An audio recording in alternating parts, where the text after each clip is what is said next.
आज आपण लंबजन्य प्रक्षेपचा हा प्रश्न सोडवणार आहोत. आज या ठिकाणी या तुल्य प्रतिमा किंवा ज्याचा आपण लंबजन्य काढणार आहोत त्या ड्रॉइंगची प्रत्यक्ष मॉडेल, लाकडी मॉडेल इथं आपण पाहत आहोत. त्याकडून आपण पाहूया समोरून दिसणारा, बाजून दिसणारा देखावा कसा दिसतोय. जसं की आपण आकृतीमध्ये रंगवल्याप्रमाणे समोरील देखावा पिंक लालसर रंगाचा या ठिकाणी मी या मॉडेलवरती तसा केलेला आहे. बाजूने दिसणारा देखावा हा येलो कलरमध्ये केलेला आहे, पिवळ्या, आणि वरून दिसणारा निळ्या रंगामध्ये दर्शवलेला आहे. तर प्रत्यक्ष ही वस्तू पाठीमागच्या प्रतलाला आपण जिकडून पाहणार आहोत, समजा एक्स बाणाकडून आपण पाहतोय तर लंब रेषेत पाहणार असतो. लंब कुठं, तर पाठीमागच्या प्रतलाला, म्हणजे पाठीमागच्या प्रतलाला काटकोनात. आता हा गुन्हा इथं काटकोनात टाकतो. आपण जे पाहणार आहोत तर प्रत्येक बिंदू असा लंब रेषेत गेला पाहिजे. तर मग आता आपण या ठिकाणी पाहत असताना पहा, आता जर या बिंदून पाहिलं पाठीमागच्या काटकोनात, म्हणजे कागदावरती काटकोनात असं, म्हणजे आपण इथून असा लंबरेषेत या बिंदूवरती पाहिलं असता हा पाठीमागचे वगैरे हे सगळे बिंदू, ही रेषा सगळी एका बिंदूत सामावते. पहा, एका बिंदूत, आणि त्या ठिकाणी मी तो लंबरेषेत हा बिंदू इथं घेतोय. किंबहुना ही जी उभी कडा आहे हा सगळा पृष्ठभागाचा आहे, तो सगळा असा एकाच रेषेमध्ये सामावतोय. पूर्ण पाठीमागच्या बिंदूला आपण काटकोनात पाहिलं की इथेही तसंच होतंय. पहा, हा काटकोन गुण्याचा हा काटकोन मी वापरतोय पाठीमागच्या प्रतलाला. पाठीमागचं प्रतल म्हणजे कागद. या ठिकाणी आपण इकडून पाहताना असं पाहिलं की हा प्रकाश किरण बरोबर काटकोनात इथं जमीन प्रतलावरती जातोय. तर या ठिकाणी देखील या सगळ्या या चारही बिंदूसाठी एक बिंदूचं प्रक्षेप आपल्याला इथं मिळतो. आणि या रेषेसाठी किंवा या सगळ्या पृष्ठभागासाठी आपल्याला एक रेषा खाली मिळते काटकोनात. पहा, तसंच पुन्हा या बिंदूचं, या रेषेसाठी पाहूया आपण, तर आपल्याला अशीच एक रेषा मिळते. त्याच पद्धतीनं इथून काटकोनात पाहिलं ही रेषा, म्हणजे आपल्याला इतर भाग डोळ्यांना दिसत आहेत, खरं तर डोळ्यांना दिसत आहेत, पण आपण जर पाठीमागच्या प्रतलाला बरोबर काटकोनात आपल्या डोळ्याचा कोन त्या बिंदूसाठी ठेवला. एका वेळी ज्यावेळी आपण या एका बिंदूवरती काटकोनात प्रक्षेप टाकतोय त्यावेळी दुसऱ्यावरती काटकोनात नाही पडत प्रत्यक्षात आपले डोळे, तर दुसऱ्यावरती तिरक्या बाजून जातो. ही प्रत्यक्षातली रचना आहे. पण आपण प्रत्येक ठिकाणी इमॅजिन करायचं आहे की आपण लंबरेषेत पाहतोय. प्रत्येक बिंदूमध्ये त्यावेळी आपण हा गुन्ह्यामध्ये पाहतोय. यावेळी सुद्धा ह्या तळासाठी आपल्याला एक रेषा मिळते. म्हणजे या पद्धतीने आपल्याला इथं फ्रंट व्ह्यू मिळतं. टॉप व्ह्यूचा विचार जर केला, वरून पाहिला आपण, पहा आपल्याला दुसरा कोणताही रंग दिसत नाही निळ्याशिवाय, कारण इथं काटकोन लंबरेषेत प्रक्षेपाची व्यवस्था केलेली आहे. इथं या बिंदूसाठी आपल्याला, या सगळ्या उभ्या रेषेसाठी एक बिंदू, ह्या दोन बिंदू, त्यातल्या दरम्यानच्या रेषेसाठी एक बिंदू, यासाठी अशा पद्धतीने हे आपल्याला बिंदू मिळतील. तर ह्या सगळ्या पृष्ठभाग, हा सगळा पृष्ठभाग पुन्हा आपल्या इथं एका रेषेतच सामावणार आहे. आणि तसाच हा पृष्ठभाग, म्हणजे अशा पद्धतीने आपल्याला इथं याचा बाह्य आकार आपल्याला जरी आयताकृती आला तरी आपल्याला इथं लक्षात येतंय की हे दोन भाग आहेत या ठिकाणी, आणि ह्या दोन रेषा आहेत, ह्या ज्यादा आहेत, त्याचं मेजरमेंट आपल्याला मिळालेलं आहे. त्यानुसार त्या मेजरमेंटनुसार या बिंदूचा आपण इथं प्रक्षेप घेतला, या बिंदूचा घेतला, ही त्याची लांबी किती आहे ती घेतली आपण, की आपल्याला ते पृष्ठभाग काढता येत आहेत. त्या पद्धतीनं हे लांबीच्या अंतरावर त्याचा खुणा आणि हे रुंदीच्या अंतरावरती खुणा अशा जोडल्या की आपल्याला त्या पद्धतीनं इथं ते प्रक्षेप मिळतात. अशा पद्धतीनं हा टॉप व्ह्यू आपल्याला इथं दिसतोय.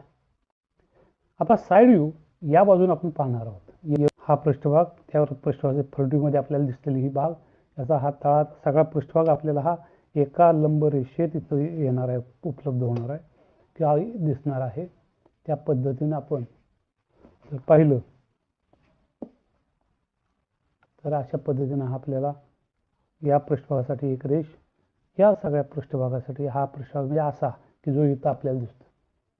परंतु इथं पाहिलं तर ही एक रेष, तशीच या बाजूची ही रेष, पुन्हा वरील इथून एवढ्या अंतरापर्यंत जे काय आहे ते, आणि अशा पद्धतीने, म्हणजे या पद्धतीने आपल्याला हा भाग दिसेल. परंतु ही रेषा पूर्ण सेपरेट आहे. आतमध्ये ही खाच आहे, इथून पाहिलं तर ही रेषा सेपरेट आहे, त्यामुळे ही रेषा अखंड अशा स्वरूपानं इथं येईल. आणि याच्या आतमध्ये हा पृष्ठभाग आहे, हा कोपरा आहे, हा कोपरा, तो कोपरा आपल्याला इथून दिसत नाही, वरून दिसत नाही, इथून दिसत नाही, परंतु तो आहे. ही कडा दिसते, वरून आपल्याला दिसते, तर त्यासाठी आपल्याला इथं डॉटेड लाईन काढायची आहे, त्या पद्धतीने आपण दर्शवायची आहे. या ठिकाणी समोर दिलेली तुल्य प्रतिमा आहे, याच्यामध्ये एक्स या दिशेकडून आपणास फ्रंट व्ह्यू काढायचा आहे. म्हणजे जो पिंक कलरमध्ये दिसतोय हा भाग आपल्याला इकडून एक्सकडून पाहताना लंबजन्य प्रक्षेपमध्ये उलट्या एल आकारासारखा दिसत आहे. तसंच वाय अक्षाकडून आपणास वरून दिसणारा देखावा काढायचा आहे. त्यामध्ये आपणास हा निळ्या रंगामध्ये हायलाईट केलेला जो पृष्ठभाग आहे तो अशा प्रकारे आपल्याला दिसणार आहे. आयताकृती पृष्ठभाग आणि त्याच्यामध्ये मध्ये हे 3 वेगवेगळे भाग. तसेच झेड अक्षाकडून आपणास बाजूचा देखावा काढायचा आहे. म्हणजे हा येलो कलरमध्ये पिवळ्या रंगामध्ये दिसणारे पृष्ठभाग आपल्याला या झेड अक्षाकडून दिसणार आहेत. आणि साहजिकच फ्रंट व्ह्यू या बाजूने आणि साईड व्ह्यू या बाजूने, म्हणजे कागदावरती देखील आपला फ्रंट व्ह्यू इथे आणि साईड व्ह्यू इथे, आणि अर्थातच फ्रंट व्ह्यूच्या वरती टॉप व्ह्यू इथे येतो. चला तर आपण प्रत्यक्ष कृती सुरू करूया. आपण कृतीमध्ये नेहमीप्रमाणे सर्वप्रथम आपला एक्स वाय अक्ष आपण काढून घ्यायचाच आहे, की ज्याच्यामध्ये सर्वसाधारणतः मध्यावरती अचूक अशी आडवी रेषा आपण काढणार आहोत. त्यानंतर त्याच अक्षाला मध्यभागी सर्वसाधारणतः आपण कोनमापक निवडून एक बिंदू घेऊन त्याच्यामध्ये 90 अंशाचा कोन करून हा बिंदू आणि 90 अंशाचा बिंदू तो जोडून झेड अक्ष आपणास काढायचा आहे. यानंतर या अक्षाच्या चारी बाजूस आपण 20-20 मिलीमीटर अंतरावरती खुणा करून घेतोय. या 20 मिलीमीटर अंतरावरून आपणास उभ्या आडव्या अशा कच्च्या प्रोजेक्शन रेषा आखायच्या आहेत, की जेणेकरून त्याच्यावरती आपण माप घेतो आणि दोन्ही व्ह्यू मधलं अंतर समान ठेवण्याचा प्रयत्न करतो. यामध्ये टॉप व्ह्यू माझा इकडे येणार आहे, त्यामुळे या बाजूला मी 20 अंतरावरील रेष घेतली. तसंच फ्रंट व्ह्यू आणि साईड व्ह्यूसाठी एक्स वाय अक्षाच्या खालील बाजूस त्या समांतर अशी ही दुसरी रेष घेतली. तसंच उभ्या अक्षाला झेड अक्षाला जोडून मला उभ्या 20 अंतरावरील रेषा दोन्ही बाजूला काढायचे आहेत आणि त्या मी आता काढून घेतल्यात. आता यानंतर ही बाजू इथं फ्रंट व्ह्यू आहे, इथं टॉप व्ह्यू, इथं साईड व्ह्यू. फ्रंट व्ह्यूच्या बाजूला या बाजूला लांबी येईल, या बाजूला उंची. आपण ड्रॉइंगकडे पाहून लांबी आणि उंचीचा अंदाज घेऊया. एकूण लांबी इथं दिलेली आहे 90 आणि त्यामध्ये इथून इथंपर्यंत 40 आहे आणि इथून इथंपर्यंत 50. म्हणजे एकूण लांबीची 2 खूण आपणास इथं 40 आणि 50 म्हणजे एकूण 90 इथं करून घेतोय मी. प्रथम 40 आणि 50 म्हणजे 90 वरती या 2 खुणा इथं करून घेतल्या. उंचीचे पण 2च टप्पे आहेत.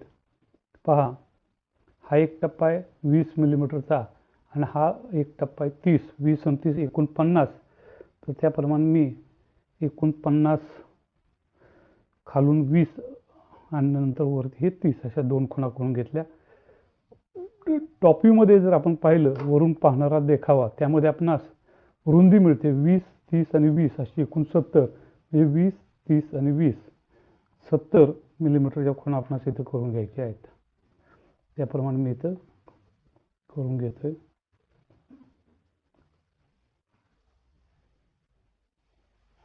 या 3. आता या सर्व रेषामधून आपणास उभ्या आडव्या रेषा काढायच्या आहेत. आडव्या रेषा एक्स वाय अक्षाला समांतर,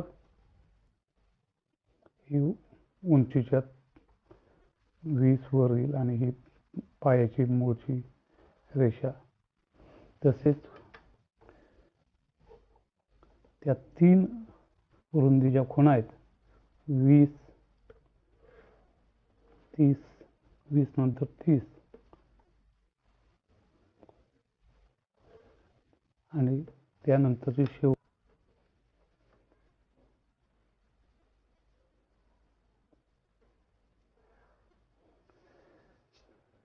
या प्रोजेक्शन रेषा झाल्यानंतर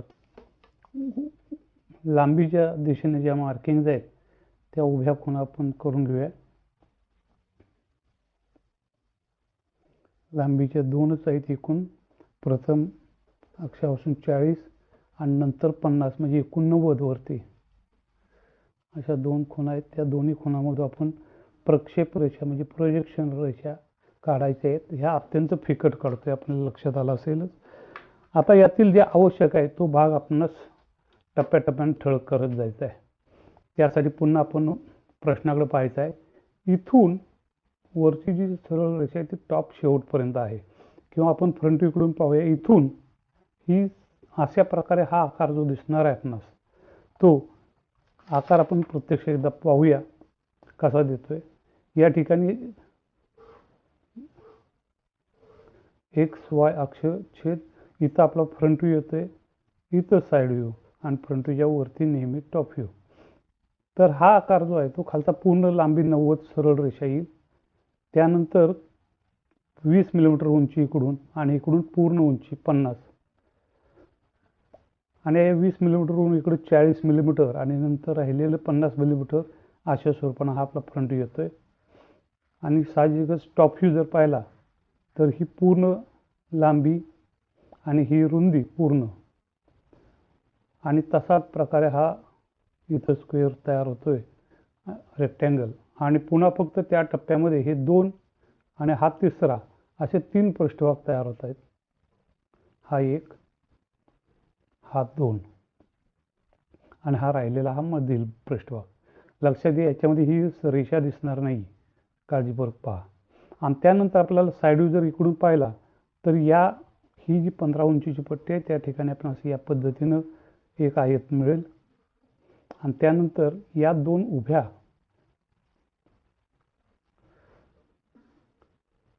हे 2 उभे भाग आपणास या पद्धतीने इथे दिसणार आहेत पिवळ्या रंगातले.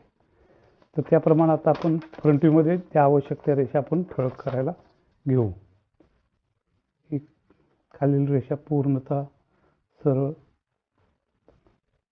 पूर्ण लांबीची, त्यानंतर इथून इथपर्यंत 40 लांबीची हा भाग. मार्किंग रेषा काढल्यामुळं आपल्याला हे काम पटकन करणं सोपं पडत आहे.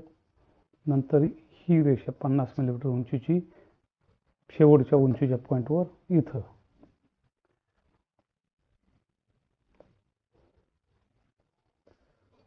ही उभी कडेची रेषा या बाजूची, त्यानंतर ही इथं आणि शेवटची ही.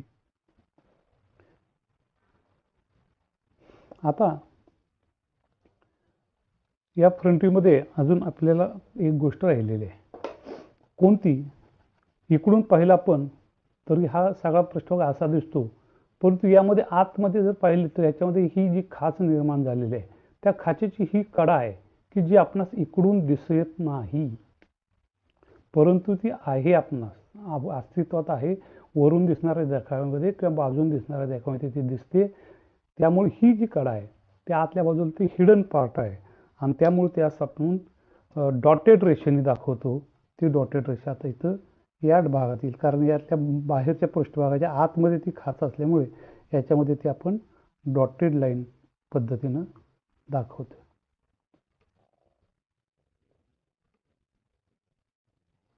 अशी.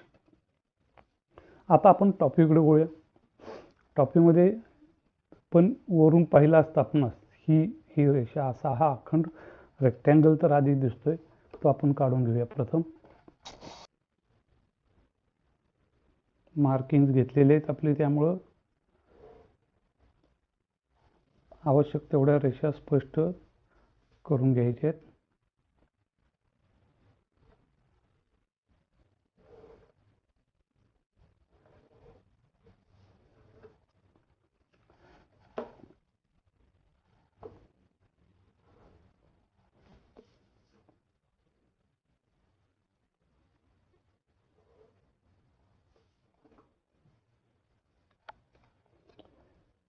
हा रेक्टँगल झाल्यानंतर आपल्या लक्षात येईल की हा समोरचा पृष्ठभाग हा सर्व सपाट आहे आणि हे दोन भाग आपल्याला सेपरेट दाखवायचे आहेत आणि त्याचं मापन आपण आलेलं आहे 40, इकडून 40 वरती या ठिकाणी आणि दोन्ही बाजूनं 20-20 अंतरावरती, म्हणजे इकडून 20 आणि इकडून 20 समांतर. अशा रीतीने आपला टॉप व्ह्यू पूर्ण होतोय. आता टॉप व्ह्यू पूर्ण झाल्यानंतर आपल्याला टॉप व्ह्यूतली जी माप आहेत ती आपणास साईड व्ह्यूसाठी इकडं आवश्यक असतात. ही माप आपण आता XY अक्षाच्या छेदबिंदूवरून, रेषा खूप होतात, गोंधळ करायचा नाही, XY अक्षाच्या छेदबिंदूवरून Z अक्षावरून ही माप आपण इकडे घेणार आहोत. 20 अंतर अर्थात असल्यामुळे ते तिथंच येतं. त्यानंतरचं हे पहिलं रुंदीचं माप म्हणजे 20 अंतर असणारं, त्यानंतर 30 अंतर असणारं, 20 आणि 30 म्हणजे 49 वरील, आणि त्यानंतर तिसरं पुन्हा 20 म्हणजे 50 अधिक 20 म्हणजे 70 वरील. ही तिन्ही माप Z अक्षावरून XY अक्षापर्यंतच घ्यायची. यानंतर पुन्हा ही माप आपणास Z अक्षाला समांतर अशी लंबरेषेत खाली घ्यायची आहेत. Z अक्षाला समांतर अशी लंबरेषेत आपल्याला साईड व्ह्यू काढायसाठी जे आवश्यक आहेत ते खाली घ्यायचे आहेत. जिथं हे XY अक्षाला छेदलेलं आहे कंस, तिथून हे माप पुन्हा लंबरेषेत खाली येतील.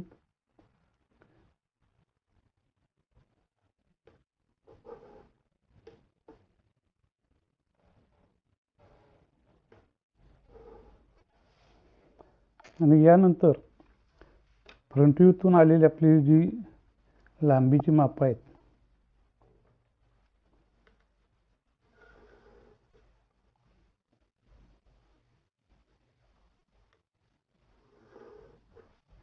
त्यानुसार आपण आता साईड व्ह्यू पूर्ण करूया. यामध्ये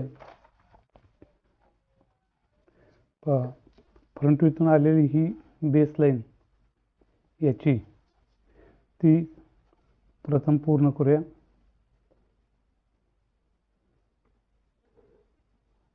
तसंच त्यावरील ही रेषा 20 मिलीमीटर उंचीवरील, ही 20 मिलीमीटर उंचीवरील ही रेषा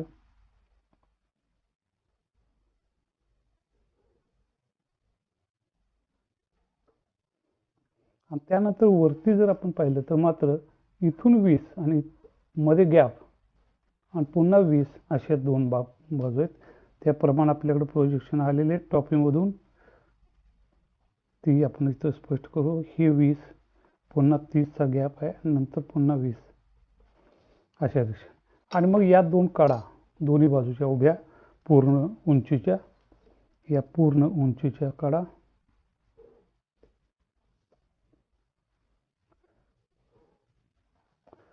त्यानंतर या मध्यभागी या वरच्या उंचवड्यापासून इथपर्यंत म्हणजे 30 उंचीपर्यंत, म्हणजे खालून 20 उंचीची जी ही रेषा आहे त्या रेषेपर्यंत या रेषा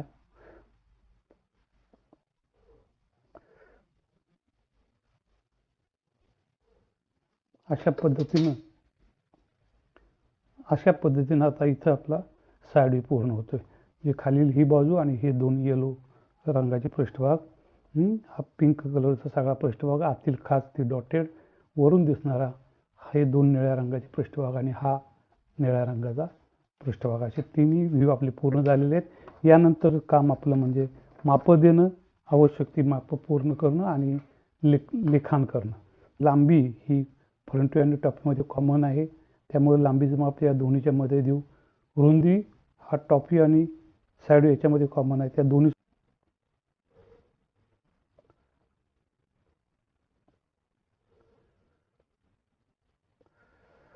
आणि उंचीसाठी पुन्हा उंची फ्रंट व्ह्यू आणि साईड व्ह्यूमध्ये कॉमन आहे, त्या ठिकाणी या दोन्हीच्या मध्यभागी फ्रंट व्ह्यूच्या बाजूला आपण उंचीसाठी रेषा काढूया. उंची देण्यासाठी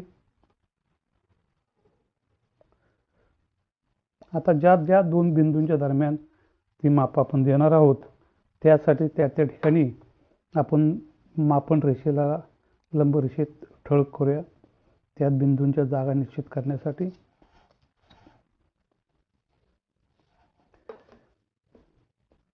हा शेवटचा बिंदू या बाजूला इथं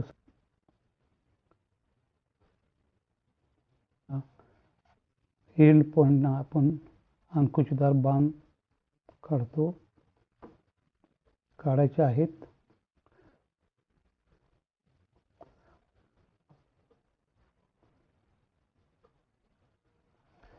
आणि माप लिहून लिहायचे आहेत. शक्यतो रेषेच्या वरती रेषेच्या डाव्या बाजूला रेषेला समांतर हे माप 40 आहे. सर्वसाधारणतः रेषेच्या मध्यभागी अंदाजित हे 50 आहे. असं एकूण 90. उंचीचं हे माप 20. यानंतर हे 30. असं एकूण उंची 50. रुंदीमध्ये हे 3 टप्पे आहेत.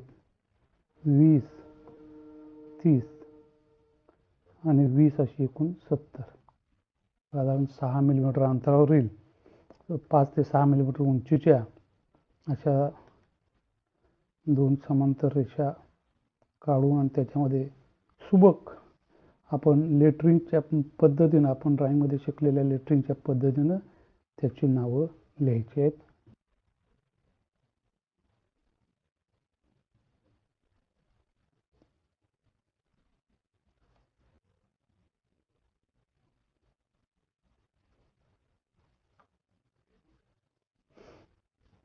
इथं साईड व्ह्यू.